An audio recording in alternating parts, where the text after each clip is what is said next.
Assalamualaikum warahmatullahi wabarakatuh. Selamat malam semua. Pertama kali kita jumpa dalam waktu malam pukul berapa ni? Pukul 10.03. Kelas betul-betul kelas malam. Okey. Sekejap. Saya nak baiki ni jap. Okey. Sekejap, saya buka dulu buku panduan untuk penulisan artikel. Kita tengok cara untuk kamu tulis artikel. Saya tengok dunia sekarang kita kena lebih fleksibel dari segi masa. Macam mesyuarat-mesyuarat di jabatan sekarang pun banyak kepada mesyuarat dalam talian lah. Jadi kelas pun ialah daripada COVID hari tu pun kita dah mulakan kelas dengan dalam talian. Dan hari ini juga kita buat dalam talian, kan? Dan sebelum-sebelum ni juga ada banyak kelas yang kita terpaksa buat dalam talian, yang menunjukkan dunia semakin cepat bergerak, dan kita kena cepat untuk adaptasi dengan perubahan masa hari ini. Okey. Sekarang saya kira semua dah siap tulis tesis. Mungkin kalau ada lagi pun untuk murnikan beberapa perkara sahaja. Tinggal lagi kamu kena buat slide dan buat artikel, dan ada lagi lah beberapa perkara mungkin kamu kena buat lagi. Okey. Macam saya bagi tahu untuk penulisan artikel tesis ni, sebenarnya dia mungkin ada dalam kalangan kamu mempunyai cabaran-cabaran tertentu. Dia semua ni, macam saya tengok sekarang ni ada 53 orang, kan. 53 orang ni dia tulis tesis, dia cabaran dia berbeza-beza. Semua berbeza-beza. Nur Amirah berbeza, Nur Ainun berbeza, Nur Aina, Akilah berbeza, Nur Afifah, dan semualah kalau saya baca nama ni semua berbeza-beza. Tajuk berbeza, cuma yang saya nak tekankan sini cabaran lah. Cabaran masing-masing berbeza. Mungkin ada yang melalui cabaran yang susah, mungkin ada yang melalui cabaran yang dia tengok, oh senang je, siap, kan. Cabaran dia berbeza-beza. Okey. Cabaran ni untuk tulis tesis ni, bagi saya lah, semakin banyak kamu terima cabaran tu, sebenarnya semakin banyak ilmu yang kamu dapat. Mungkin hari ini kamu rasa macam, mungkinlah saya rasa ada yang rasa macam tu, rasa macam alah peningnya nak buat tesis ni, kan. Banyaknya pensyarah ni suruh buat macam ni, macam ni, macam ni.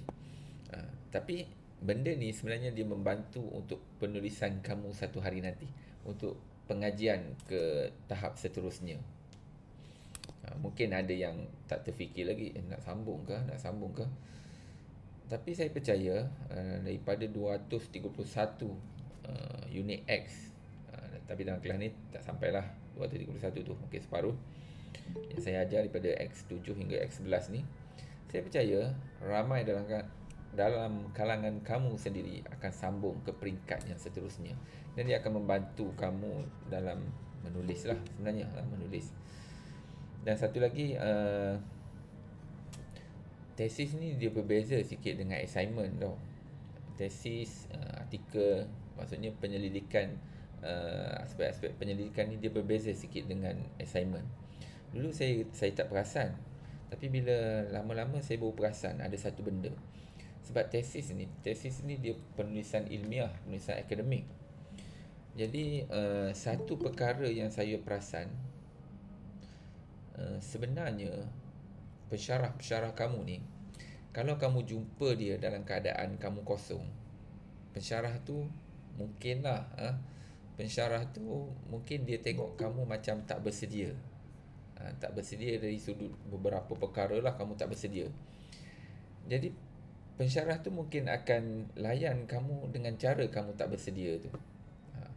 Tapi kalau kamu dalam keadaan bersedia, bersedia ni bukannya kita panggil apa, bukannya kita dah lengkap semua tulis, bukan. Tapi kita bersedia sekurang-kurangnya kita tahu alat yang kita nak gunakan. Adalah beberapa perkara, aspek-aspek yang basic yang kita boleh tahu. Dalam penyelidikan ni, kamu tahu, itu maksudnya bersedia. Sebab dalam pengajian peringkat tinggi ni, dia bukan lagi pengajian yang disuap sebenarnya. Ada beberapa perkara yang asasnya kamu kena tahu situ. Okey. Cuma macam itulah, kalau kita perlahan, pensyarah tu akan layan perlahan kita. Kalau kita laju, pensyarah tu akan layan laju kita. Sebab tu dari aspek penyeliaan sendiri, pensyarah tu dia akan kita panggil apa, araskan penyeliaan dia. Ada tahap ni, ada tahap ni, ada tahap ni. Okey. Tapi tak apa, semuanya akan melalui, kita panggil apa, peperangan. Peperangan ni, cuma sekali lagi saya ingatkan, ini sebagai satu daripada perjalanan hidup kita lah. Hidup kita sebagai manusia di bumi ni, hidup kita juga di IPG ni. Dan percaya atau tidak, kamu semua akan selesaikan juga semua ni. Tak lama dah, tahun depan dah habis dah kan. Sekejap je tengok unit Y, dah tengok dah habis dah. Jumpa dah, yalah, jumpa pun dah nak jadi cikgu kan. Yalah, sekejap je rasanya. Macam kamu lah, saya jumpa itu tahun 2022. Sekarang tahun akhir dah. Tahun depan dah tak ada dah unit X. Masuklah pula unit Y kan. Okey, tu mukadimah dia. Kita tengok dulu apa yang kita boleh tengok hari ni.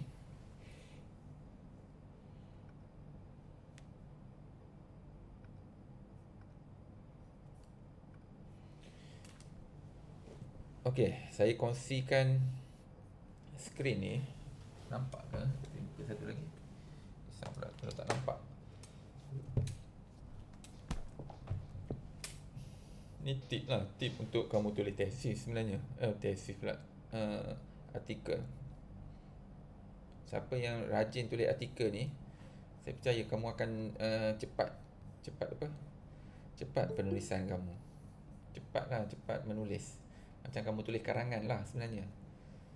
Cuma tesis ni dia ada format-format tertentu yang mungkin kita tak biasa dengan format tu kan. Jadi agak sukar sikit lah, sebab kita tak biasa dengan format tu. Okey, nampak ke ni ya? Nampak kot. Saya rasa kamu nampak ni. Banyaknya saya buka ni. Masuk sini.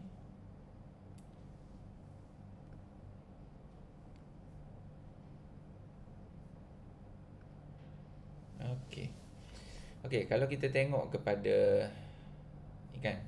Saya pandang sini lah, saya pandang dua skrin. Tengok sini. Oh, ada yang saya tak terima masuk lagi. Seorang. Ramai pula. Okey. 48. Okey, kalau kita tengok sini, ini penulisan artikel. Macam mana nak mulakan penulisan artikel ni? Kamu kena buka siap-siap. Saya buka satu-satu pula ni. Saya buka benda ni.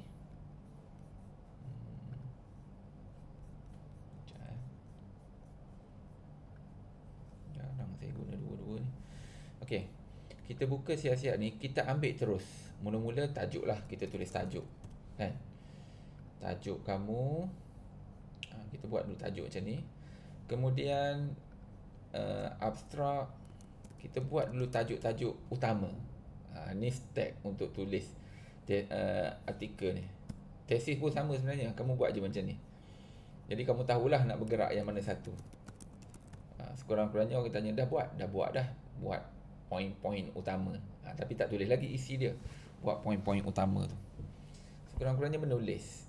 Penulisan ni memang dia kena menulis. Nak tak nak, malas macam mana pun memang kena menulis. Tak menulis memang tak bergerak.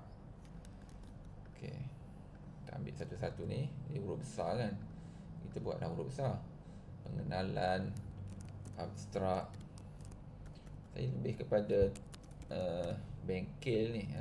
Bengkel ni maksudnya kita terus buat. Kita cakap dan kita buat. Yang ni, yang mana ada laptop tu boleh terus salin je. Buat je ni. Sekurang-kurangnya hari ni apa yang kamu dapat, inilah kamu dah buat semua topik-topik. Topik-topik utama nak tulis dalam artikel tu. Ni muka surat berapa ni? Muka surat 183. Masuk je semua ni. Dulu saya ingat mula-mula saya buat artikel kan, nak terbit dalam jurnal rentas. Jurnal rentas ke waktu tu, jurnal rentas baru buka. Nak terbit jurnal rentas tu punyalah lama jugalah, bukan jurnal rentas. Mula-mula saya terbit jurnal Al-Irsyad. Untuk saya terbitkan satu artikel saya tu, saya ingat buat salah. Nak buat tu bukan seminggu dua, 2-3 bulan. Tulis-tulis salah. Tapi akhir sekali betul. Tapi perik jugalah untuk ni. Okey, tak apa. Pertama, tajuk. Contohlah saya buat tajuk sini. Mula-mula kita agihkan macam ni dulu. Senang. Kita agihkan dulu tajuk-tajuk ni. Dia bold lah. Okay, saya tengok dia bold sini, kita bold lah. Dan dia buat Arial, kita buat Arial. 11, kita buat 11 terus. Okey. Dan saya tengok sini dia 1.5. 1.5. Okey, dia ada tajuk, ada abstrak ada dua nanti, ada pengenalan, ada penyataan masalah, objektif dan soalan kajian. Dia sekali je sini. Metodologi kajian, dapatan dan perbincangan, kesimpulan, cadangan dan implikasi. Okey. Sebenarnya artikel ni dia tak sama semua tau. Kalau IPG macam ni. Kalau kamu pergi ke jurnal-jurnal lain, jurnal kadang-kadang orang tertukar jurnal dengan artikel. Apa beza dia? Jurnal ni satu kompilasi ataupun kita kumpul banyak-banyak penulisan artikel tu, satu kita panggil apa, satu bundle artikel tu jadilah jurnal. Tapi artikel tu apa? Artikel tu adalah satu tajuk, satu penyelidikan yang kita tulis, satu ketah projek, tu kita panggil artikel. Tapi bila dicampur semua tu, dia jadilah jurnal. Okey. Semua jurnal ni dia berbeza-beza. Kalau kita hantar kat jurnal dedikasi, IPG kita ada jurnal tau, jurnal dedikasi. Bila kamu terbit tu, kira KPI ataupun merit kamu tu tinggi juga sebab dia berwasit. Maksudnya bila kamu terbit di jurnal IPG, ada keutamaan untuk pelajar IPG terbit kat jurnal IPG ni. Boleh berhubung dengan Dr. Khairil Izwan. Terbit situ, bila orang type je tajuk kajian kamu, orang akan jumpa. Nanti adik-adik kamu nanti dia nak buat kajian lebih kurang dengan kamu, dia akan search saja dalam internet tu, dia akan jumpalah tajuk kamu. Tu kita panggil apa? Tu zaman sekarang. Zaman sekarang penulisan banyak melalui artikel. Beza dengan buku. Buku pun penting juga, penerbitan buku. Tapi artikel ni dia cepat. Dia cepat dan sebaran dia luas. Orang luar negara semua boleh rujuk kita. Tapi buku ni kalau terbit, kalau kat Malaysia je lah. Kalau kat Shopee pun Shopee je lah. Tapi kalau artikel ni kadang-kadang paling cepat pun 3 bulan dah terbit. Kalau buku mungkin ambil masa setahun. Jadi maksudnya bahan bacaan tu makin laju. Okey, contoh tajuk, saya ambil satu tajuk ni, pelajar saya ni ambil tajuk Balqis lah. Balqis ada sini kan. Ambil tajuk Balqis. Untung Balqis ada tajuk sini. Balqis kaji analisis apa Balqis buat tu analisis kesalahan, ataupun kita buat tajuk yang menarik sikit kan, prosedur analisis atlas TI bersistematik 2 titik bertindih analisis kesalahan bahasa berdasarkan teori kode. Proses analisis, prosedur analisis sistematik, analisis kesalahan bahasa berdasarkan teori kode. Berapa perkataan dia ni? 10. Dia paling banyak pun 15 lah. Tu pun dah banyak dah tu. Saya kira kat dalam ni tak ada pecahan tajuk dia tu. Tapi kalau 15 tu dah kira panjang. Okey. Ni contoh. Kemudian buatlah abstrak. Lepas buat ni, kita tulis nama kita. Kalau kita tengok pada tadi saya cari tadi artikel.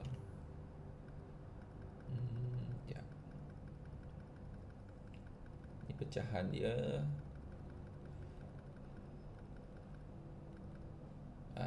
Nama, unit dan pelajar. Kita tulislah nama kita. Contohnya sini Balkis bin apa dah, saya lupa dah. Balkis bin apa?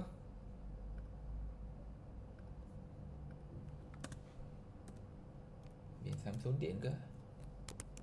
Samsudin kot. Dah, bin Samsudin. Samsudin.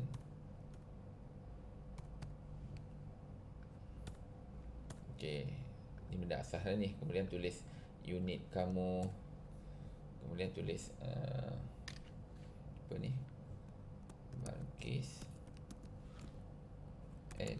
@yahoo.com. Unit lah, saya tak tahu unit apa, kamu tulis lah sini. Kemudian abstrak. Cuma sini saya tengok ada beberapa perkara lagi lah kena perincikan. Nanti saya cuba rujuk dengan kawan saya. Perincikan berkaitan abstrak. Biasa ditulis di tengah. Tapi kalau saya tengok sini dia tulis di tepi.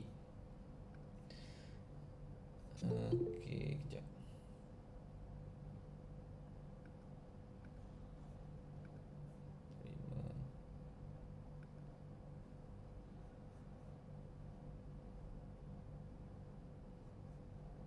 Balkis apa tu? Okey. Abstrak itu saya ada bagi tahu juga abstrak, cuma abstrak untuk artikel ni dia lebih ringkas. Kalau hari tu kalau kita tengok sini kan abstrak dia. Mana abstrak dia ni? Okey.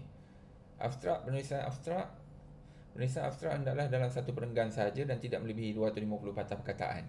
Aspek yang perlu dimasukkan ialah penyataan masalah, tujuan kajian. Samalah, penyataan masalah, tujuan kajian, metodologi, dapatan, implikasi dan habis semuanya. Abstrak ni kita terus masuk kepada penyataan masalah. Hari tu kalau kita cakap itu kajian berkaitan aspek tata bahasa semakin mendapat tempat kan. Mungkin kita terus tulis kepada penyataan masalah kat sini. Kesalahan tata bahasa masih menjadi masalah utama dalam kalangan murid, terutama pada penulisan karangan. Okey. Ini contoh abstrak dia. Penyataan masalah. Kita nyatakan masalah kita. Satu ayat dah cukup. Tak payah terangkan banyak-banyak. Ayat tu maksudnya kita nak bagi tahu sebenarnya kesalahan tata bahasa ni masih menjadi masalah utama. Adapun kesalahan bahasa ni masih lagi berlaku di kalangan murid. Kan? Kemudian dibagi tahu sini apa ni? Mana saya tak nampak abstrak ni, abstrak. Tujuan kajian. Terus tulis tujuan kajian. Tujuan kajian ini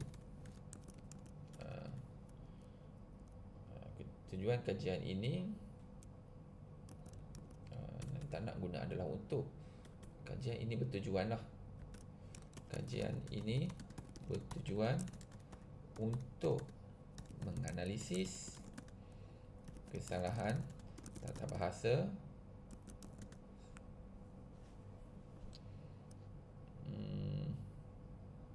kajian ini bertujuan untuk menganalisis kesalahan bahasa. Sini sebenarnya pola ni bukan analisis.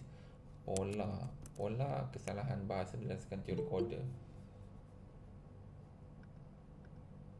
Sambil-sambil itu saya terima yang masuk lagi ni. Ada yang terkeluar. Jadi kajian ini bertujuan untuk menganalisis pola ni corak lah sebenarnya. Pola kesalahan tata bahasa berdasarkan pegangan tata bahasa Dewan dan teori koda. Nanti kena buat huruf besar lah di sini. Kamu baiki balik nanti.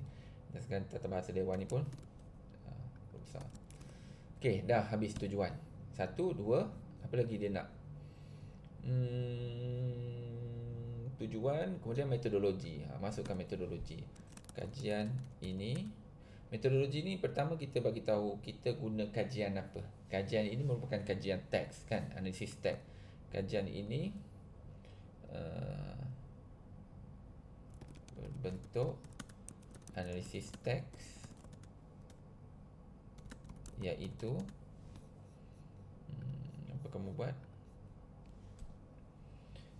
Pertama, kita bagi tahu kajian ini bentuk dia apa, analisis teks ke. Kajian ini berbentuk kajian kes ke. Apa lagi? Kajian ini berbentuk kajian tindakan ke. Kajian ini berbentuk kajian tinjauan ke. Iaitu sini kita cerita pula apa data kita. Kalau sini data dia karangan lah, iaitu melibatkan, kalau sampel kamu bagi tahulah sampel berapa. Melibatkan 27 karangan murid tahun 5 kan, lupa dah saya. Kajian ini berbentuk analisis teks, iaitu melibatkan 27 karangan murid tahun 5. Kemudian teori, kode dan konsep kesalahan tata bahasa berdasarkan pegangan tata bahasa dewan diaplikasikan bagi membentuk tema. Okey. Teori kode maksudnya teori apa kita guna. Biasa kalau saya tengok ada yang buat, kalau analisis teks ni dia buat teori apa, dah lupa dah tu. Teori lupalah. Teori pegangan Melayu ke, lupalah. Kesusastraan Melayu, macam itulah. Okey, ada berapa ayat? Biasanya 3 ayat kita buat sini. Kajian berbentuk analisis teks, kemudian berapa data kita, kemudian kita guna teori apa, kemudian satu lagi kita guna alat apa. Kita tahulah alat kajian ini perkataan mengaplikasikan dah ada ke? Tak ada lagi. Dah ada. Kajian ini menggunakan perisian STI untuk membentuk tema utama. Okey. Dah. Ini kita panggil metodologi. Metodologi dia biasanya 2 ke 3 ayat. Seterusnya apa lagi ni? Atas ni. Dapatan. Okey. Dapatan kajian menunjukkan wujud berapa dah? Lupa dah. 18 kesalahan tata bahasa berdasarkan konsep berdasarkan pegangan tata bahasa dewan. Ni kamu bagi tahulah kalau dapatan kajian menunjukkan tahap kefahaman tahap kefahaman murid terhadap didik Hebrew tu tinggilah, bagi tahu. Nilai dia pun bagi tahu juga, min tu. Cuma yang tak boleh dibagi tahu dalam ni adalah tahun. Contohnya teori kode tahun 1985, tak perlulah tahun tu. Nilai-nilai tu boleh masukkan. Dapatan kajian menunjukkan wujud 18 kesalahan tata bahasa berdasarkan pegangan tata bahasa dewan, dan 2 kesalahan bahasa berdasarkan teori kode. Analisis ini juga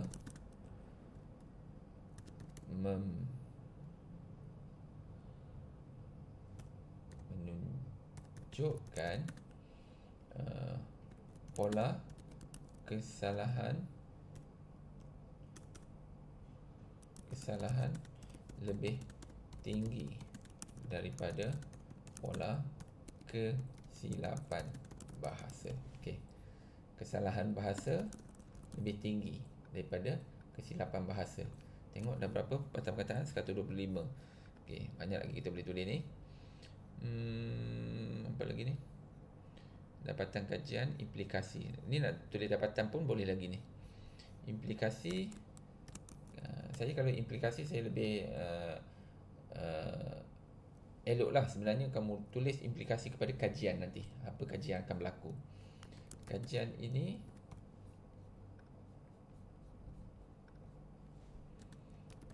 menunjukkan keperluan kepada pendidik untuk menitik beratkan aspek tata bahasa dalam penulisan karangan murid.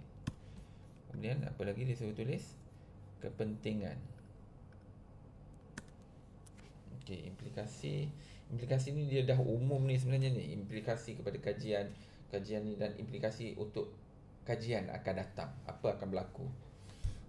Kajian ini juga menunjukkan keperluan untuk penyelidik akan datang menggunakan perisian terkini bagi menganalisis data teks. Okey. Dah lah nak tulis. Cukup. Dah berapa dah? 124. Panjang lagi. Boleh tambah bahagian 124 dia bagi tahu sini. Abstrak tidak melebihi 250. Maksudnya 124 dah okey lah. Tapi 124 ni macam terlalu sikit sangat. Kita boleh tambah lagi sikit. Paling kurang pun kalau cukup, kenapa dia tulis 124 of 156? 156 sebenarnya kan. Kajian ini menunjukkan keperluan pada pendidik untuk menitik beratkan aspek tata bahasa dalam penulisan karangan. Kajian ini juga menunjukkan keperluan untuk pendidik akan datang menggunakan perisian terkini bagi menganalisis teks. Kajian ini diharapkan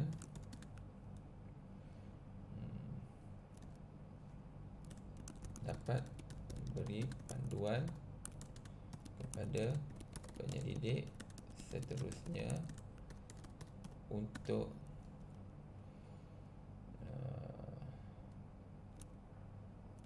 menggunakan perisian dalam kajian mereka. Okey. Dah siap. Yang penting ada penyataan masalah, ada tujuan, kemudian ada metodologi, ada dapatan, kemudian ada implikasi, dan kita masuk juga sedikit tentang harapan berkaitan dengan kajian. Kebanyakan artikel memang ada harapan dan juga cadangan, tapi implikasi itu memang adalah. Okey. Kemudian masuk kata kunci. Dia tulis sini kata kunci 4 hingga kata kunci kena ada 5 lah. Kata kunci masuk je 5. Kata kunci ni kadang-kadang kita keliru nak tulis apa kan. Ini pun kemahiran juga sebenarnya, kemahiran untuk menulis kata kunci. Tapi bila kamu dah biasa tulis, kamu akan tahu tu kata kunci apa yang penting. Kalau sini kita tengok pertama teori koda. Teori koda ni mungkin orang pengkaji akan datang, dia akan tercari-cari siapa buat kajian guna teori koda ni. Mungkin dia tercari-cari macam tu. Kemudian mungkin ada juga yang tercari-cari berkaitan dengan STI. Mungkin juga akan tercari-cari tentang sini kita tak terangkan tematik semua tu. Kalau kamu masukkan, kamu boleh masukkan sini juga analisis tematik. Masuklah sini analisis tematik. Kemudian apa lagi? Karangan.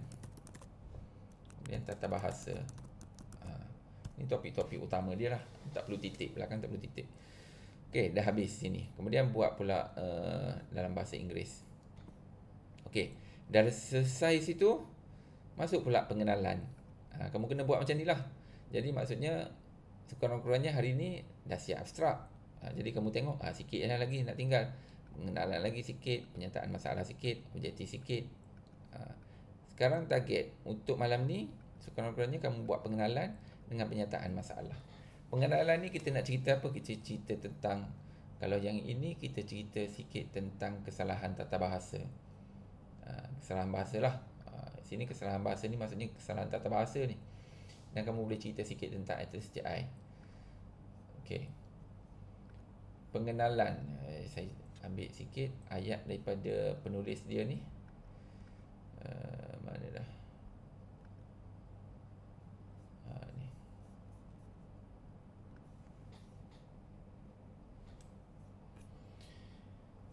Okey, kalau kita tengok sini, ni yang Balkis punya lah ni, saya tunjuk sini ya sebagai contoh Balkis. Okey, ada dalam ni kan.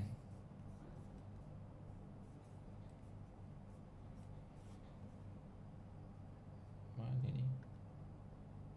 Okey. Okey, kita cuba tamatkan sampai pukul 10 pukul 11 lah. 11. Saya pun sebenarnya mengantuk juga ni. Bukan mengantuk, jadi biji mata letih. Tak mengantuk tapi. Bahasa Melayu ialah bahasa kebangsaan negara Malaysia, termaktub dalam ni. Ni boleh masuk.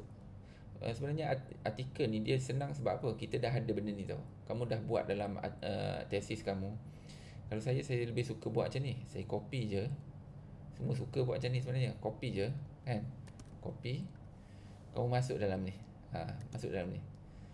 Jadi tugas kamu bukan nak tambah, kamu nak potong, nak ringkaskan ayat kamu. Saya pun kalau saya tulis artikel, saya buat macam ni lah.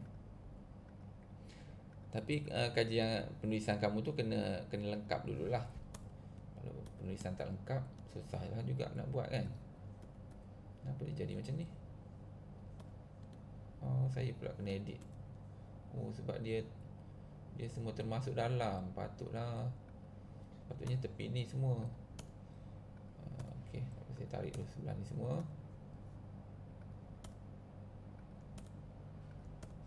Ni permulaan penulisan dia kena tepi ni tau. Saya tengok ramai lagi yang buat rapat. Sebenarnya permulaan penulisan kita terus tulis kat tepi. Lambat pula. Copy balik. Ambil balik semua ni. Okey, di sini paste balik. Kemudian kita buat ni. Sama juga. Ni kadang-kadang format penulisan ni pening kepala sebenarnya. Bukan format teknikal. Teknikal tu yang pening kepala, kan? Kita nak sama margin dia, kita nak sama rujukan dia. Tapi sebenarnya pening kepala tu lah pembelajaran dia. Kita cakap kita belajar kat APG, tapi tak ada pening pun, maksudnya kita tak belajar lah tu. Maksudnya pembelajaran ni dia kena adalah waktu-waktu pening kepala tu, nak waktu-waktu kerumitan dia ni. Ni tata bahasa ni ada salah ejaan sini. Tata bahasa. Okay, saya edit dulu sikit sini. Kemudian kita buat. Kamu bolehlah sambil-sambil tengok yang saya buat ni, kamu buat untuk artikel kamu. Jadi kamu dah mahir nanti, senanglah. Saya pun tak adalah mahir sangat dalam penulisan ni, tapi bila kita sentiasa menulis, sebab tu dipanggil kemahiran menulis. Kemahiran menulis, biasa kita menulis SPM dulu, kita menulis karangan kreatif, dia panggil karangan kreatif. Tapi sekarang kita menulis bukan karangan dah, kita panggil penulisan akademik. Penulisan akademik ni dia sangat teknikal. Teknikal dari segi format, margin dia, dan dari segi rujukan dia. Contoh dalam abstrak tadi lah, dia kena ada benda-benda tertentu saja. Okey, bahasa Melayu ialah bahasa kebangsaan. Sebab dia nak cerita tentang bahasa Melayu, bolehlah cerita. Bahasa Melayu ialah bahasa kebangsaan negara Malaysia, seperti yang termaktub dalam Perkara 152 Persekutuan. Saya tengok tak perlu ni. Kita terus fokus kepada tata bahasa. Ini tak perlu. Bahasa berperanan sebagai lamban jati bahasa wacana perpaduan. Kita tak nak cerita pasal perpaduan, tak perlu. Bahasa Melayu kita tengok, mula-mula kita nak cari poin tata bahasa, ataupun ada poin tentang analisis koda ke. Tapi poin kita utama, tajuk kita tata bahasa. Untuk pengenalan tu. Kalau tajuk kamu tentang didik ibu, kamu tengok dalam pengenalan kamu tentang didik ibu. Didik ibu lah kamu ambil. Bahasa tadi dia cerita tentang perpaduan, tentang perlembagaan, semua tu adalah kaitan jauh-jauh sikit tentang tata bahasa. Untuk tesis boleh masuk. Untuk artikel ni kita ringkaskan. Sebab artikel kamu ni 1500 je ni. Bahasa Melayu juga menjadi sebuah medium yang dalam menyampaikan ilmu pengetahuan pada peringkat sekolah rendah dan ini. Okey, boleh masukkan ayat pertama. Bahasa Melayu juga menjadi, bahasa Melayu merupakan, ubah sikit sini, merupakan sebuah merupakan medium, tak payahlah sebuah, Balkis ni. Bahasa Melayu merupakan medium dalam menyampaikan ilmu pengetahuan pada peringkat sekolah rendah dan sekolah menengah. Masalah bahasa Melayu, bahasa huruf kecil. Bahasa Melayu yang kukuh membolehkan murid berkomunikasi dengan berkesan secara lisan dan penulisan. Secara lisan dan penulisan dan bertulis. Penguasaan bahasa Melayu yang kukuh. Okey, siapa ni? Penguasaan bahasa Melayu yang kukuh membolehkan murid berkomunikasi dengan berkesan secara lisan dan penulisan. Macam tak sedap je dia kan, bertulis. Dan secara bertulis. Penguasaan bahasa Melayu membolehkan murid berkomunikasi berkesan secara lisan dan secara bertulis. Oleh itu aspek tata bahasa, okey, baru masuk topik dia. Oleh itu aspek tata bahasa merupakan asas utama dalam penguasaan. Ayat yang macam ni kita nak, sebab ni point kita ni. Point kita. Tapi ni sebelum buat point tu adalah ayat-ayat lain dulu. Dalam konteks pengajaran dan pembelajaran bahasa Melayu, banyak ni, Balki kena cek balik ni B. Aspek tata bahasa merangkumi pelbagai peraturan serta hukum tertentu yang perlu dipatuhi oleh penutur. Okey. Tata bahasa juga terdiri pada dua bidang, iaitu sebelum iaitu kena ada koma, iaitu morfologi dan sintaksis, penggunaan tata bahasa yang betul. Yang ni kenapa tak masukkan citation? Tata bahasa juga terdiri pada dua bidang, iaitu morfologi dan sintaksis. Boleh je terus masuk ni. Ni Safia Karim. Memang semua buku tata bahasa cakap macam tu. At all 2015. Memang kita tahu buku tata bahasa memang dia akan cakap ada morfologi dan ada sintaksis. Jadi kita masukkanlah citation dia ni. Okey. Kemudian kena banyak citation. Makin banyak citation maksudnya makin berkualiti penulisan kamu. Tapi kena betul lah. Tak kira lah kamu guna cara ChatGPT ke apa ke, tapi pastikan rujukan tu wujud. Tapi kena edit balik. Penggunaan tata bahasa yang betul bukan sahaja memastikan keindahan bahasa terpelihara, malah kenapa nak koma? Tak payah koma. Malah membantu. Penggunaan tata bahasa yang betul bukan sahaja memastikan keindahan bahasa terpelihara, malah membantu dalam penyampaian mesej yang lebih berkesan. Tanpa penguasaan tata bahasa yang kukuh, murid menghadapi kesukaran dalam menyusun ayat dengan betul dan gramatis, yang akhirnya boleh menjejaskan kefahaman. Okey. Ayat ni pun sebenarnya ayat ni dia kena ada citation kat ni. Merujuk Tang et al. Ayat yang tidak et al, saya lupa tak ada koma kat sini. Tak ada koma kot.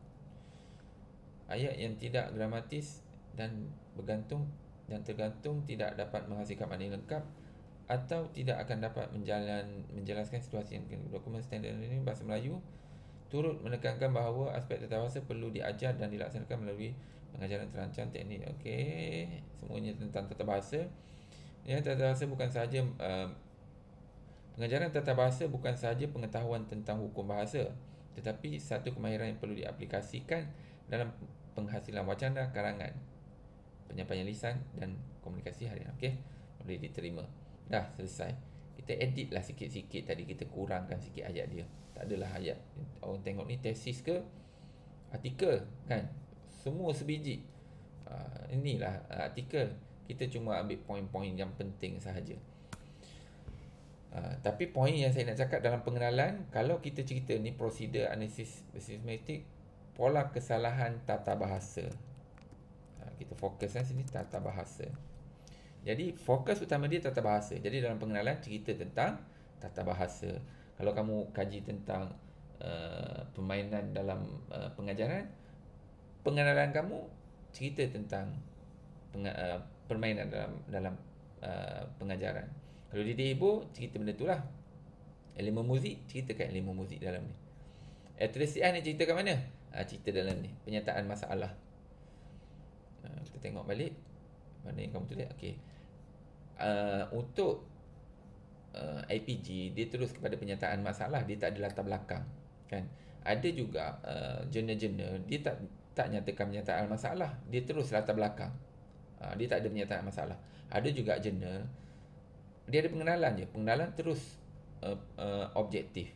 Jadi sebenarnya dalam pengenalan dia tu dah ada latar belakang, dah ada penyataan masalah. Macam kita ni juga, ni latar belakang kita ni sikit, latar belakang. Kemudian yang lain ni kita cerita tentang tata bahasa. Ni ada berapa ni? 1, 2. Dia kadang-kadang kena hati-hati juga ni tata bahasa ni. Ataupun kajian-kajian macam didik ibu, kita dah kenal dah sarjana-sarjana tentang didik ibu, sama juga tata bahasa. Ni siapa ni ha? Kadang-kadang memanglah dia tulis, tapi kita fikir ni siapa ni kita nak rujuk. Z Kualina ni tak pernah dengar je. Kalau tulis Muhammad Sufian tu kenal juga kan. Abdullah Hassan ke, orang-orang tata bahasa. Ni Safia Karim kita kenal lah. Ni Tang ni siapa pula kan? Adakah dia sarjana tata bahasa? Tapi tak apalah, kita rujuk. Tapi penulisan yang berkualiti, dia akan rujuk orang-orang yang ada nama Asma Haji Omar kan, tu orang tata bahasa. Siapa lagi orang tata bahasa? Kerana adalah Asma Haji Omar. Ni Safia Karim tu kena adalah. Encik Ahmad Khair. Siapa lagi ya? Okey. Tapi orang tata bahasa kena tahulah sikit. Kalau tingkatan 6 saya lupa dah nama dia. Okey, kita masuk pula penyataan masalah. Kita baca sini latar belakang. Kita tinggalkanlah latar belakang ni. Kita terus ambil penyataan masalah panjangnya bagi tulis ni. Penyataan masalah. Okey, ambil je, copy je terus. Senang je nak buat artikel ni. Kita paste itu. Okey.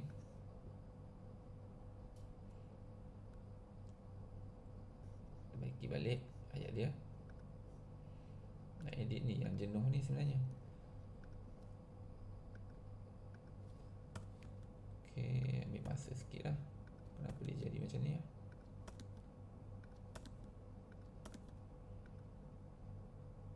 Kenapa ada nombor 3 ni?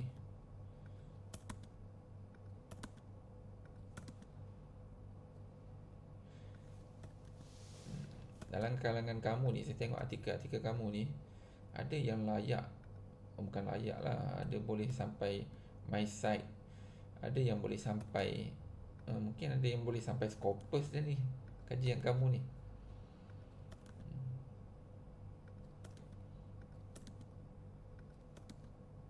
Sama juga penulisan-penulisan pensyarah-pensyarah, sebenarnya ramai yang penulisan hebat-hebat, cuma mungkin mereka tak terbitkan dalam jurnal-jurnal yang jurnal-jurnal yang kita panggil apa, yang berimpak. Macam kamu ni pun, penulisan kamu ni semua bagus. Saya baca 2-3 penulisan bagus. Ada peluang nanti mungkin kita boleh hantar ke jurnal-jurnal selain daripada jurnal IPG yang kamu buat ni. Apa yang kamu buat ni kamu boleh hantar ke jurnal-jurnal, paling kurang pun My Journal, kemudian My Site, yang percuma lah. Banyaknya. Dia artikel ni kita tak letih sangat sebab kamu dah ada kajian tu, kamu dah tahu dah bentuk kajian kamu. Cuma artikel ni kalau kajian kamu tu ada 3 objektif, artikel ni cukup 1 je objektif kamu. Cuma biasanya kita akan ambil objektif terakhir. Contohlah kamu kaji kajian tinjauan, kamu kaji tentang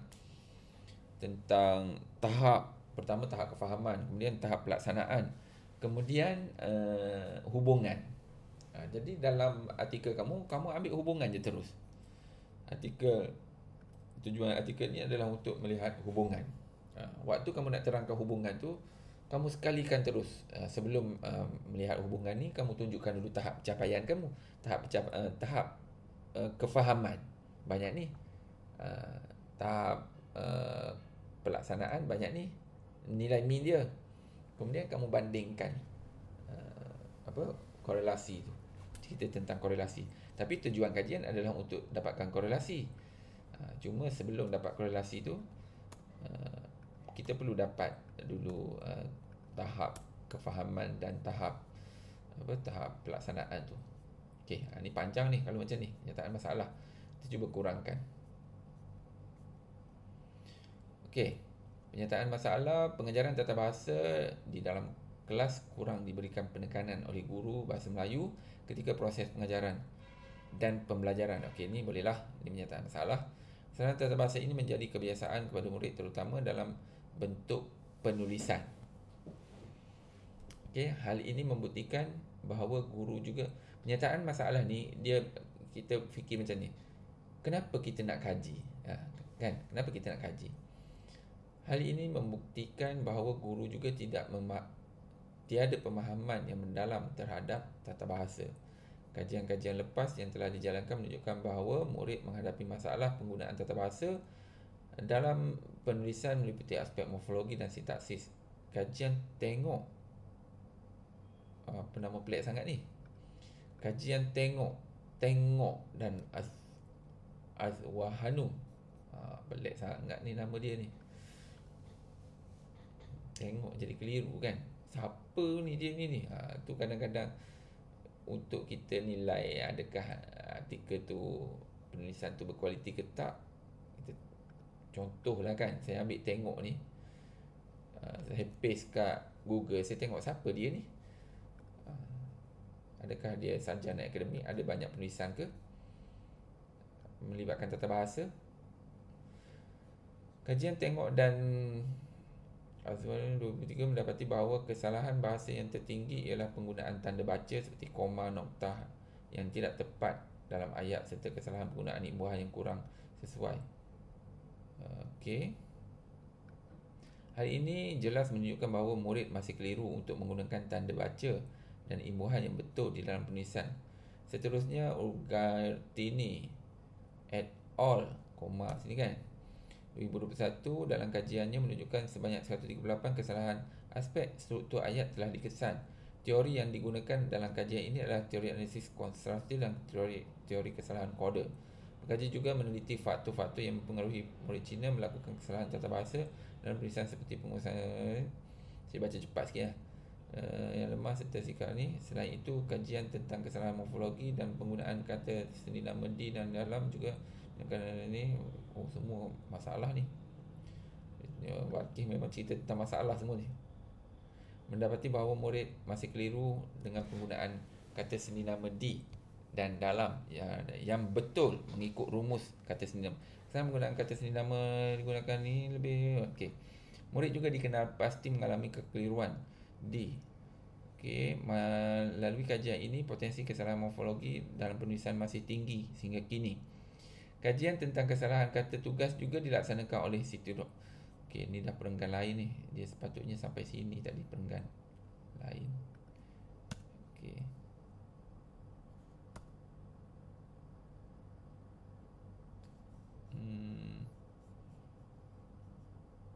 Okey, selain itulah. Ambil sini perenggan lain. Saya itu kajian tentang, okey, tadi dah habis kita baca situ.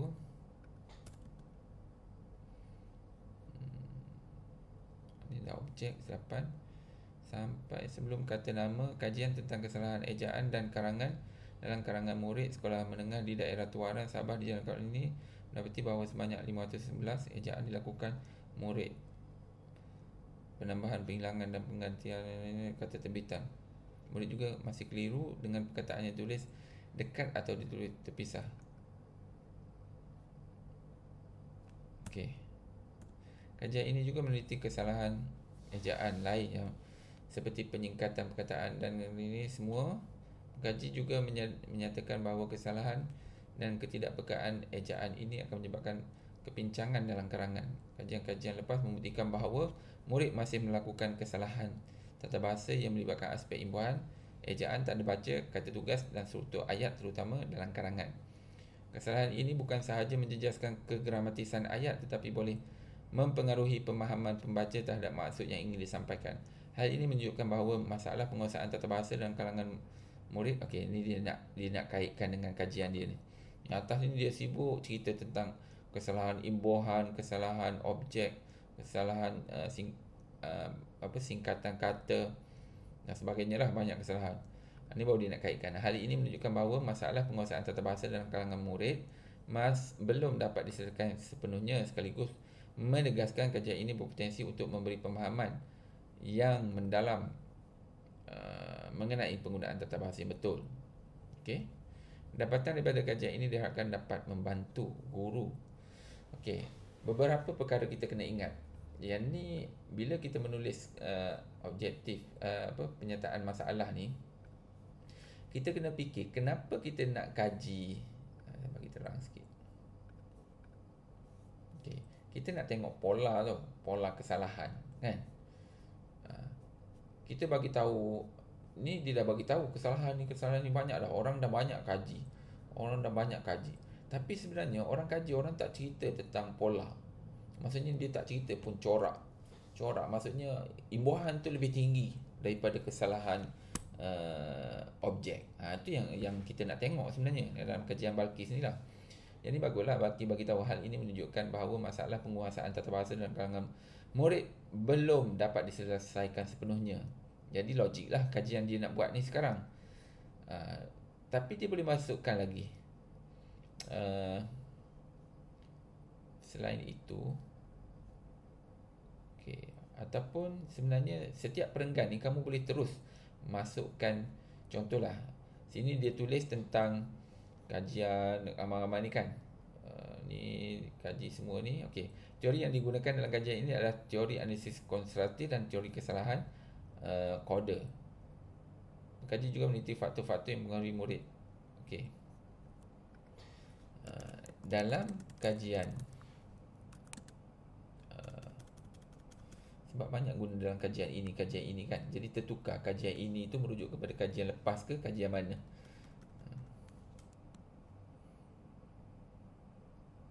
Saya nak cakap apa tadi?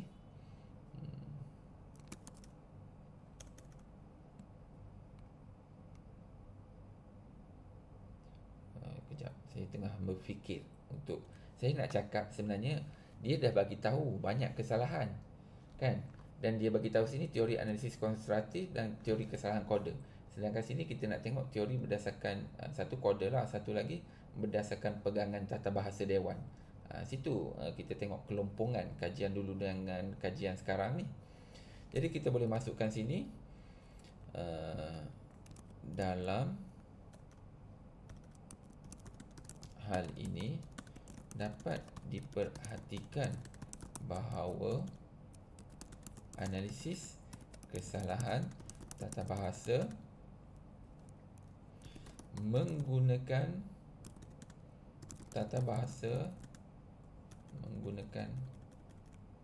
pegangan tata bahasa dewan dan teori kode masih berpotensi untuk dilaksanakan. Okey. Sebab apa? Sebab yang ni dia buat yang ni je, teori analisis konstruktif dan teori kode. Sekarang kita ubah dalam hal ini dapat diperhatikan bahawa analisis kesalahan tata bahasa menggunakan pegangan tata bahasa dewan dan teori kode masih berpotensi dilaksanakan kerana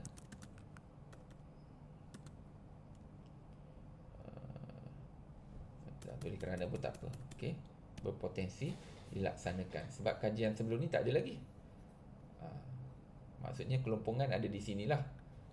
Ini kode dengan konstruktif, tapi kamu kode dengan pegangan tata bahasa dewan. Okey, seterusnya dicakap selain itu kajian kesalahan morfologi semua ni dibagi tahu. Kita boleh masukkan sini. Walaupun ni ayat penyataan masalah dia. Atas ni semua penyataan masalah ni boleh kurangkan lagi sebenarnya ni. Banyak sangat dah ni dia cerita tentang masalah. Cuma dia tak cerita tentang apa kaitan dengan kajian sekarang. Walaupun literatur menunjukkan banyak kajian berkaitan kesalahan tata bahasa, namun pola atau corak kesalahan yang dilakukan oleh murid tidak dijelaskan.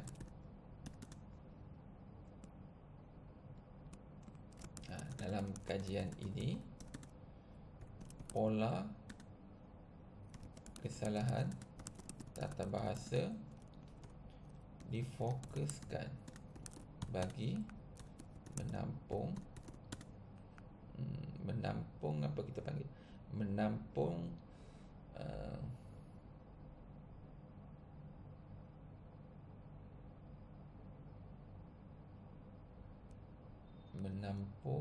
kita tak nak cakap kekurangan, bagi dalam kajian ini pola kesalahan tata bahasa difokuskan bagi menampung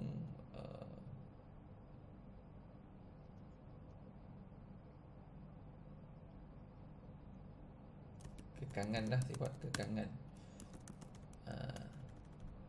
kajian sebelum ini. Mungkin ada ayat yang lebih baik. Okey. Walaupun literature menunjukkan banyak kajian berkaitan kesalahan tata bahasa, betul lah. Dia cerita tentang kesalahan ni Siti bagi tahu, Siti Rohayu pun bagi tahu kesalahan, siapa lagi? Ani dan Saidatu pun bagi tahu. Semua bagi tahu tentang kesalahan, tapi mereka tak susun. Sehingga kita nampak corak kesalahan tu. Jadi itu yang kita nak buat tu. Sebab tu kita tulis sini pola kesalahan tata bahasa. Okey. Kita bukannya nak buat satu rumus sebenarnya. Dan kajian ni, dia bukan nak buat rumus untuk mengelakkan supaya orang tak buat kesalahan. Tapi kita hanya nak tonjolkan kesalahan ni, apa yang banyak salah sebenarnya. Imbuhan ke banyak salah, kata kerja ke banyak salah, ataupun kesilapan. Sebab kode ni dia ada dua, kesilapan ataupun kesalahan. Kesilapan ke yang paling banyak ataupun kesalahan yang paling banyak. Okey. Kemudian kamu cerita lagi ni, kajian ini juga meneliti kesalahan ejaan lain seperti penyingkatan semua ni. Hal ini menunjukkan bahawa masalah penguasaan tata bahasa dalam kalangan murid belum dapat diselesaikan sepenuhnya, sekaligus menegaskan kajian ini berpotensi untuk memberi pemahaman dalam mengenai. Okey. Boleh masuk lagi. Sebab apa? Sebab kamu guna ethnicity eyes ni kan. Kamu masukkan lagi sini analisis sebelum ini juga masih bersifat manual. Oleh itu, kajian ini meneroka penggunaan risian STI bagi menjana pola kesalahan tata bahasa yang terhasil. Okey. Tambah ayat ni. Maksudnya apa yang tiada dalam kajian lepas tu, itulah yang kamu nak buat daripada tajuk kamu ni.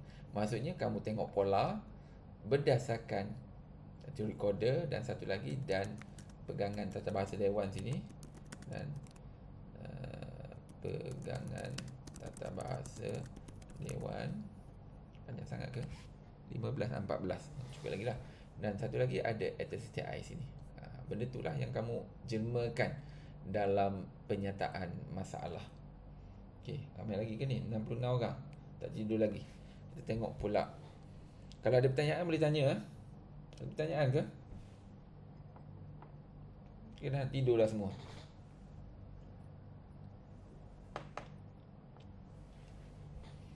Okey. Semua senyap ni, fokus kot. Kalau dalam kelas lah. Kalau dalam kelas macam ni kan, senyap macam ni memang betul-betul fokus ni. Tak apalah. Saya kira kamu semua tengah fokus ni dekat depan laptop masing-masing. Okey, objektif dan soalan kajian. Cuba kita tengok contoh penulisan. Contoh penulisan saya dulu kaitan dengan objektif ni.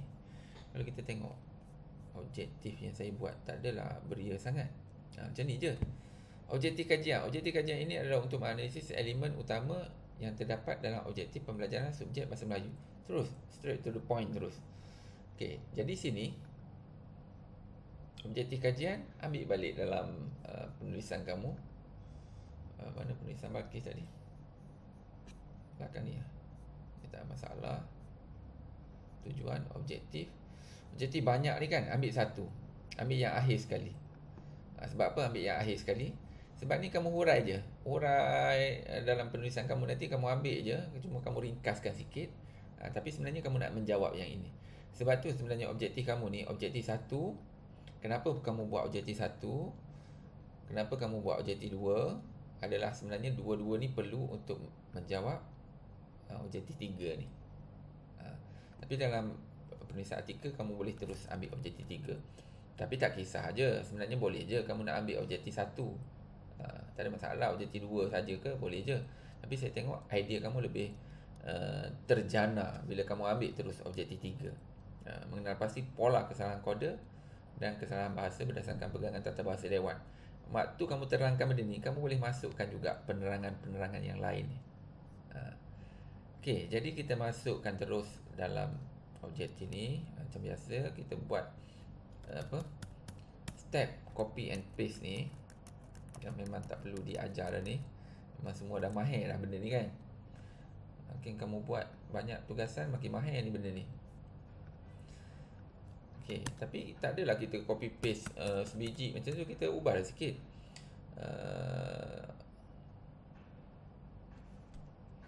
Macam mana ayat saya lupa dah ayat tadi. Saya pun kena tengok ayat saya juga. Saya pun dah lama tak menulis ni. Itulah masalah bila kita lama tak menulis, kita jadi beku. Saya tahun ni baru 3 kali menulis, baru 3 kali terbit.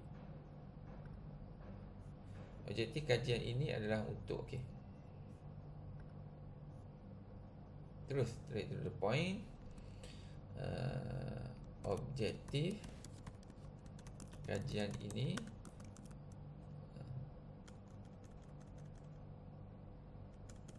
ataupun tak nak adalah untuk kajian ini. Kajian ini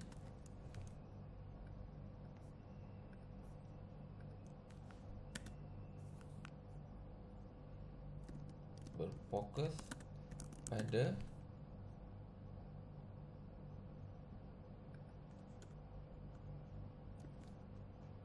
kajian ini berfokus pada objektif kajian, iaitu mengenal pasti pola kesalahan kode dalam kesalahan bahasa berdasarkan pegangan tata bahasa Dewan dalam karangan bahasa Melayu tahun 6.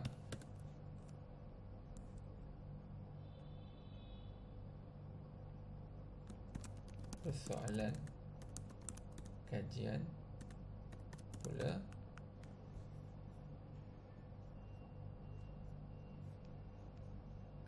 persoalan kajian kamu mana dah?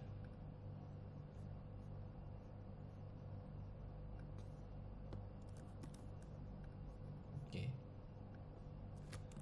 kajian ini juga dilaksanakan bagi menjawab persoalan kajian kaitan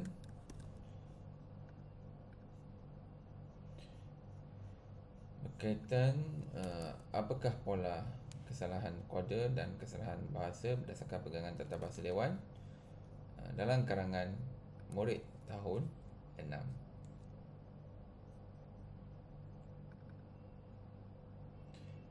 Tapi kita tak nak buat ayat tanya sangat. Kajian ini juga dilaksanakan bagi menjawab soalan kajian berkaitan pola kesalahan.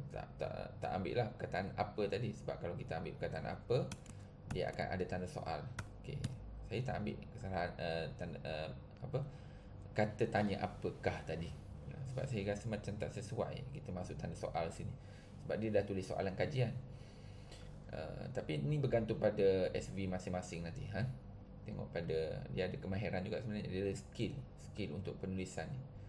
Kajian ini juga dilaksanakan bagi menjawab persoalan kajian berkaitan pola kesalahan kode dan kesalahan bahasa berdasarkan pegangan tata bahasa Dewan dalam karangan bahasa Melayu murid tahun 6. Dah selesai. Okey, jadi malam ni Kita dah selesai berapa patah perkataan. Kita cuba tengok.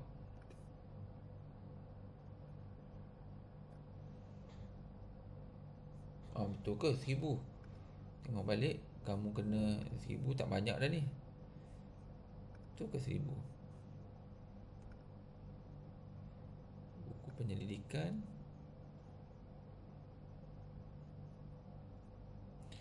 Panjang artikel adalah 1500 patah perkataan, tidak termasuk rujukan.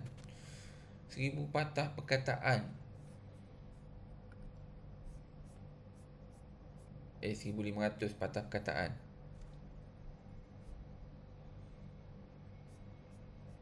Tak banyak dah ni.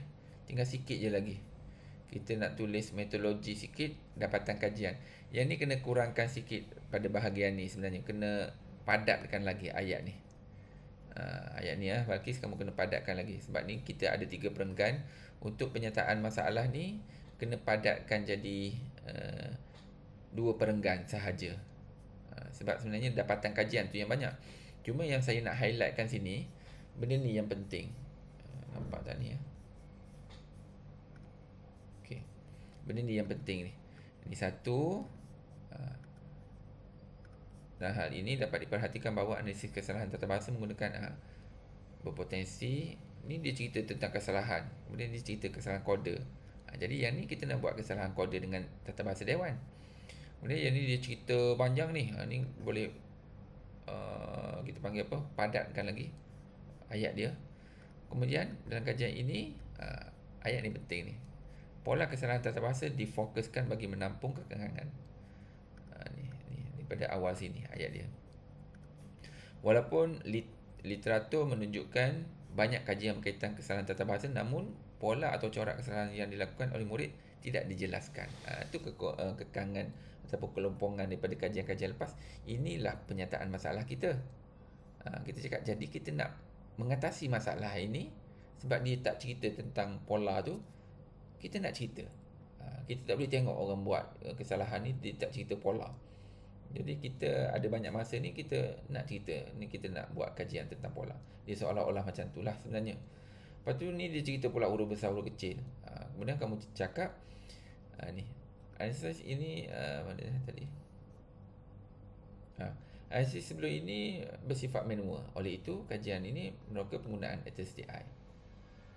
Maksudnya sebab kamu nak guna SSTI kan, kajian kamu. Jadi itu juga antara, kita panggil antara poin yang menunjukkan masalah-masalah lepas yang masih boleh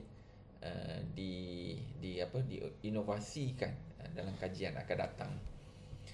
Samalah juga nanti sebenarnya apa yang kita buat ni, penyataan masalah ni, dia seperti cadangan kamu nanti. Kalau kajian lepas dia kaji benda ni, jadi penyelidik ni akan buat dicadangkan agar teori kode dianalisis bersama teori lain. Sekarang ni lah yang kamu buat bersama teori tata bahasa. Kemudian dia pun cakap juga, kajian lepas ni pun cakap juga cadangan dia lah. Dia cakap dicadangkan pengkaji akan datang menghasilkan satu corak kesalahan tata bahasa ni. Sebab kesalahan tata bahasa memang dah terbukti dah banyak. Nak kaji apa lagi, dah terbukti dah. Tak payahlah kaji lagi kesalahan ni. Tapi Balkis ni nak kaji lagi. Kalau nak kaji juga, tak payah dah laporkan kesalahan tu, cuma tunjukkan corak dia. Tu cadangan daripada kajian lepas. Dia seolah-olah macam tu lah. Jadi inilah yang kita buat. Kajian kita laporkan corak dia. Kemudian yang ni dia cerita lagi. Kita pun tak ada idea dah nak buat apa lagi. Yang lepas dia buat manual. Ni kita nak tunjukkan guna perisian. Itulah penyataan masalah kamu. Okay, cuma ayat ni panjang, kamu compilekan lagi. Okay, objektif kajian dah siap. Kemudian kita nak masuk metodologi. Siap dah ni artikel Balkis ni. Boleh hantar terus dah ni. Metodologi. Nak tanya dulu, boleh pergi lagi ke ni? Ataupun kita nak sambung pula?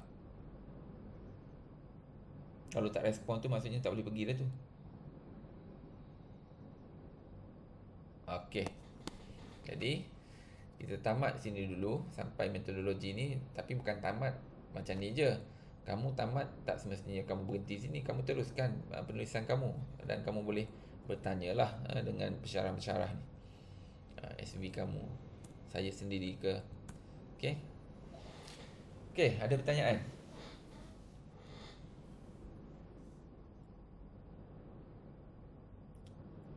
Okey, dah push. Encik, Ada. kejap Okey. saya nak tanya. Untuk abstrak yang atas tadi tu kan, dia lebih kurang dengan tesis kita ke atau atau memang kita buat yang baru untuk artikel? Dia lebih kurang macam tesis kita. Cuma beza dia sini. Kalau tesis kita cakap ini objektif. Mana kajian ini berbentuk bukan kajian ini kalau tesis kita cakap objektif, tapi dalam abstrak artikel kita cakap tujuan. Kajian ini bertujuan. Bagi tahu satu je tujuan kamu. Ambil objektif ketiga tu. Kita tak nyatakan kajian ini mempunyai 3 objektif semua tu. Dia beza sikit je sebenarnya. Satu, kalau abstrak tesis kita ada 3 objektif, dalam artikel ada satu je. Kita tak panggil objektif, kita panggil tujuan. Kalau abstrak dalam tesis kita guna 2 ayat, dalam abstrak ni kita boleh guna 1 ayat. Kita nyatakan terus permasalahan kajian dia. Tapi sebenarnya boleh je kamu masukkan 2 ayat ni. Satu ayat umum tentang tata bahasa, kemudian penyataan masalah dia. Yang lain tu sebiji sama yang lain tu. Tak ada perubahan. Metodologi kamu pun sama, dapatan kamu pun sama, tapi kamu lebih fokus kepada inilah pola kamu. Analisis ini macam ni, dia terus cakap. Tapi dia bagi tahu juga dapatan kajian menunjukkan ada 18 kesalahan, walaupun dia nak cerita tentang pola kan. Dia nyatakan juga ni ada 18 kesalahan, tapi 18 kesalahan semua ni adalah proses untuk membentuk, akhir sekali membentuk pola dia. Samalah juga dengan kajian kamu. Kajian kamu kalau kamu buat kefahaman, min dapat berapa, min kefahaman dapat berapa, min tahap pelaksanaan dapat berapa, dan daripada dua-dua min tu kita dapat jana satu korelasi hubungan antara pemboleh ubah tu. Jadi itulah dapatan kamu laporkan semua tu. Samalah dengan tesis sebenarnya. Okey, Syamimi tanya tadi kan? Faham cik, terima kasih. Okey. Ada lagi?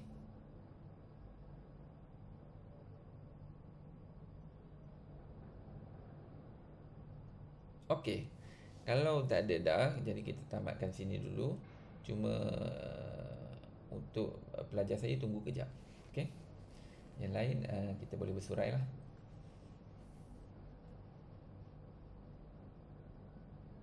Okey. Oh, tak nak bersurai. Memang tak ada orang ni. Ya. Nurul Hidayah ya. Sekejap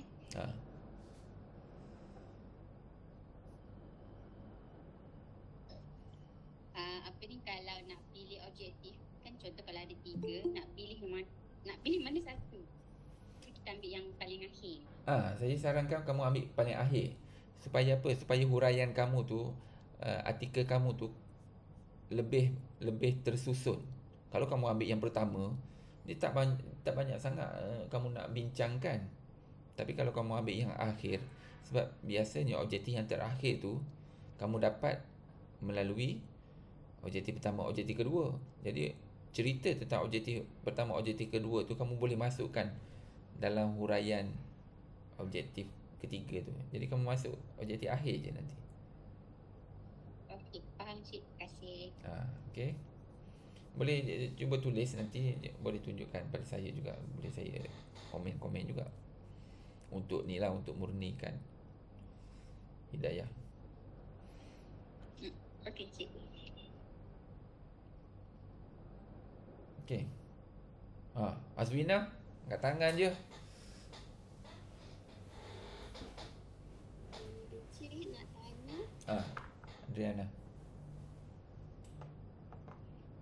Macam mana? Objektif dengan soalan kajian memang pendek tu je kan cik? Pendek tu je. Kenapa nak panjang lagi? Pendek ni je. Tak payahlah panjang-panjang. Kamu tengok 1500 patah perkataan je. Ni pun kita nak fokuskan lagi sebenarnya. Artikel ni sebenarnya untuk saya tengok, kalau untuk IPG ni format dia, kalau tengok sini penulisan artikel. Artikel penyelidikan terbahagi kepada dua bahagian utama, iaitu bahagian abstrak dan teks. Panjang artikel adalah 1,500 perkataan, tidak termasuk rujukan. Mujur dia dah keluarkan rujukan. Jadi artikel kamu 1,500 patah perkataan, tak termasuk dalam jadual semualah. Jadi tak panjang lah. Jadi objektif bukan perlu huraian yang panjang pun. Dia nak satu benda, nama pun objektif, maksudnya benda yang jelas, ringkas dan padat. Macam ni lah objektif dia. Okay, baik Encik, terima kasih. Okay, Adriana. Okay, sama. Kalau kita tengok juga kan dalam kajian-kajian, contohlah saya ambil satu, kita tengok satu kajian. Salah satu, kalau kamu nak ni lah, saya ambil satu, mana saya nak buka ni, saya buka ini. Jadi saya tengok tentang MBI. Okey, salah satu jurnal yang kamu boleh cari ni, jurnal Gema ni. Gema. Tapi dia macam susah sikit lah nak cari kan. Tak perlu login pun sebenarnya. Kalau login boleh. Ni contoh saya dah hantar ni. Saya hantar dua-dua dia reject. Tahun bila ni? Lama dah ni saya hantar ni. Dua-dua dia reject. Cuma pada tahun 2023 ni dia terima satu kajian saya. Ni pun saya hantar tahun 2021. 2021 dia reject. Saya baiki. Selama 2 tahun saya baiki. Sampai lah tahun 2023 baru dia terima.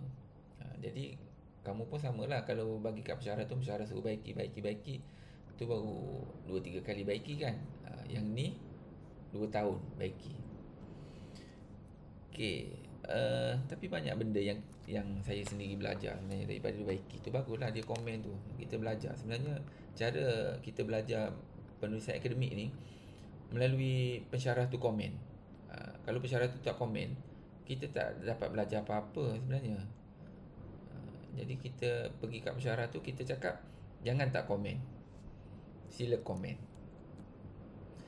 Okey, contoh sini kita nak cari kita tengok kajian satu, kita cari yang semua sekarang semua penulisan dalam bahasa Inggeris lah. Chief ada tak? Okey, kita ambil satu, tengok penulisan ini salah satu kita panggil apa, artikel Scopus dah ni, Q1. Agak susah ni nak terbit dalam ni.